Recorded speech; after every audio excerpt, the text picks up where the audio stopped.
Você já viveu alguma situação, um problema na sua vida que você tentou de tudo, não conseguiu resolver e chegou à conclusão de que Cristo era a única solução? Isso aconteceu na vida de Jairo.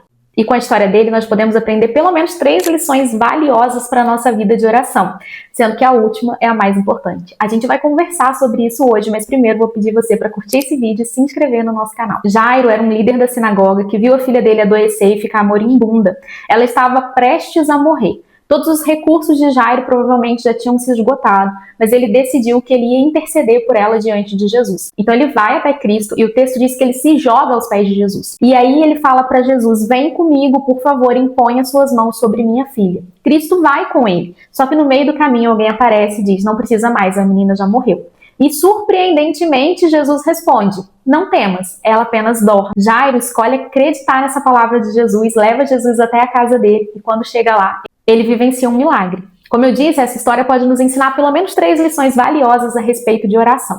A primeira delas é a decisão. Jairo reconheceu que o que a filha dele precisava era de Cristo. E ele decidiu: eu vou interceder pela minha filha. Eu queria te perguntar se essa tem sido uma decisão sua, interceder diante de Cristo pelos seus filhos. Os nossos filhos têm necessidades, e essas necessidades só podem ser supridas por Cristo. Nós, enquanto pais, vamos falhar. Quem não vai falhar com eles é o Senhor. Então nós precisamos assumir essa postura de intercessores dos nossos filhos diante de Cristo. Interceder é gerar algo em oração. E a intercessão precisa ser uma prática da vida de nós como pais. Nós precisamos orar pelas amizades dos nossos filhos, pelas decisões que eles vão tomar, pelos relacionamentos que eles vão entrar. Precisamos orar pela escola, pelo trabalho, pela faculdade. Precisamos orar, gerar em oração absolutamente tudo na vida dos nossos filhos. Jairo reconheceu que o que a filha dele precisava era Jesus. E a gente tem que ter em mente que o que os nossos filhos mais precisam é Cristo.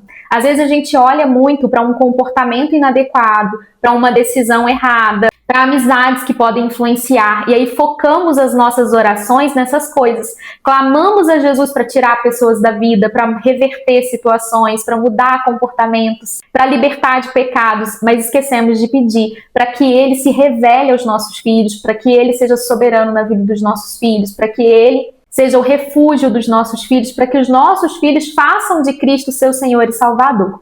Então a primeira coisa que a gente precisa ter em mente é que algo que a gente não pode cessar de interceder, pedir, que Cristo se revele aos nossos filhos. Reconhecer que Jesus é o que eles mais precisam e que todas as outras coisas serão acrescentadas uma vez que eles comecem a buscar primeiro o reino dos céus. Outro ponto importante é que Jairo foi pessoalmente até Jesus interceder pela filha dele. Com certeza, ele tinha outras pessoas até que trabalhavam por ele e tudo mais, que poderiam ir até Jesus e pedir pela menina, ou então buscar Jesus e levar Jesus para casa dele, para que Jesus curasse a filha dele, mas ele tomou a decisão dele mesmo ir até Jesus.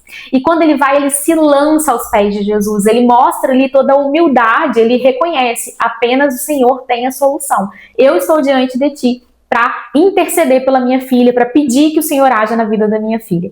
E isso serve de lição para nós, porque muitas vezes nós acabamos terceirizando a intercessão pelos nossos filhos, o ensino pelos nossos filhos. Às vezes a gente leva os nossos filhos no domingo, eles participam ali do culto ou participam de atividades de acordo com a faixa etária deles, mas em casa a gente não tem o momento de sentar, estudar a palavra, de ensinar as escrituras, de orar junto com os nossos filhos e às vezes nem de orar pelos nossos filhos. Jairo, ele assumiu essa responsabilidade. Assim como nós também precisamos assumir essa responsabilidade. A responsabilidade de interceder pelos nossos filhos é nossa. Como pais, Deus delegou a cada um de nós essa responsabilidade. E nós não podemos ser negligentes com ela. E o terceiro ponto é que Jairo escolheu crer naquilo que Jesus falou e não nas circunstâncias. As circunstâncias diziam: a menina morreu, não tem mais o que ser feito. Jesus disse: não temas, ela apenas dorme. Ele poderia ter dito: que dorme, ela está morta, ela estava muito doente, o servo disse que ela está morta. Você nem foi lá ver, como é que você sabe que ela está dormindo?